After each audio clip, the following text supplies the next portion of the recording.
Salut à tous, dans cette nouvelle vidéo, nous allons vous présenter notre méthode pour lire les étiquettes sans se prendre la tête et tous les pièges présents sur les emballages qu'il faudra éviter. Première étape quand on va acheter un produit, c'est de se demander quelle est la recette traditionnelle, avec quoi on le fabriquerait si on était dans sa cuisine. Cela va permettre justement de comparer la liste des ingrédients du produit et des ingrédients de la recette traditionnelle pour pouvoir juger de la qualité du produit. Plus la composition du produit se rapproche de la recette traditionnelle, meilleur il sera. Étape 2, les ingrédients en 3 questions. Quel est le premier ingrédient mentionné? Les ingrédients sont toujours mentionnés par ordre décroissant de poids. Donc celui qui se retrouve en première position est celui présent en plus grande quantité. Par exemple, pour un biscuit, si le premier ingrédient est le sucre à la place de la farine ou des œufs, c'est que ce n'est pas un bon choix. Même question pour une sauce tomate, si on retrouve en première position du sucre ou de l'huile et non pas de la tomate, c'est que le produit a été fortement transformé. Donc la deuxième question à se poser, c'est combien y a-t-il d'ingrédients dans le produit? Plus la liste est longue, plus il s'agira d'un produit transformé et donc à éviter. Et enfin, troisième question, puis-je trouver ces ingrédients chez moi? Les ingrédients présents dans les produits industriels sont des ingrédients que vous devez pouvoir trouver chez vous, dans vos placards. C'est pour cette raison que vous devez fuir tous les produits avec des longues listes et des mots parfois très compliqués, et en particulier les additifs et ceux débutant par un E. Et enfin, la troisième étape, les 3 S. Les 3 S sont notre moyen mémotechnique pour identifier les éléments à éviter.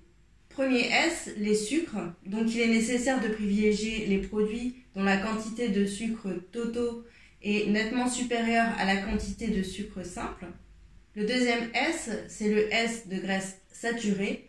Et donc il est nécessaire de privilégier les produits qui contiennent le minimum d'acides gras saturés. En effet, dans les produits industriels, les graisses saturées utilisées sont des graisses de mauvaise qualité. Et le troisième S, c'est le sel, qu'il faut donc limiter étant donné qu'il est déjà présent en grande quantité dans les produits industriels. Alors à présent, nous allons vous montrer les pièges à éviter qui sont présents sur les emballages des produits. Il est important de distinguer les valeurs nutritionnelles pour 100 g des valeurs nutritionnelles par portion. Pour tous les aliments qui ne sont pas portionnables, les valeurs nutritionnelles pour 100 g sont intéressantes pour pouvoir comparer les aliments entre eux. Par contre, pour tous les aliments portionnables de type biscuit par exemple, c'est plus intéressant de comparer les valeurs nutritionnelles par portion étant donné qu'on va manger une portion.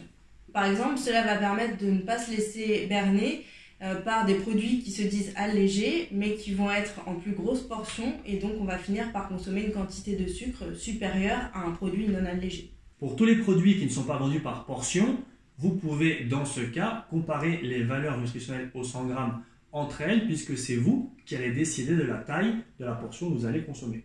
Une autre astuce, c'est de distinguer les valeurs nutritionnelles pour 100 g de produits crus ou cuits. En effet, sur certains produits, on retrouve les valeurs nutritionnelles pour 100 g de produits cuits. Et ça change tout.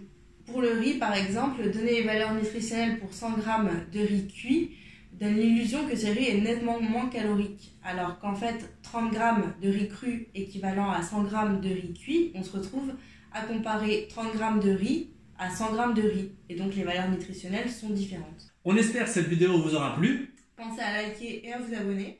Et à très bientôt pour la suivante.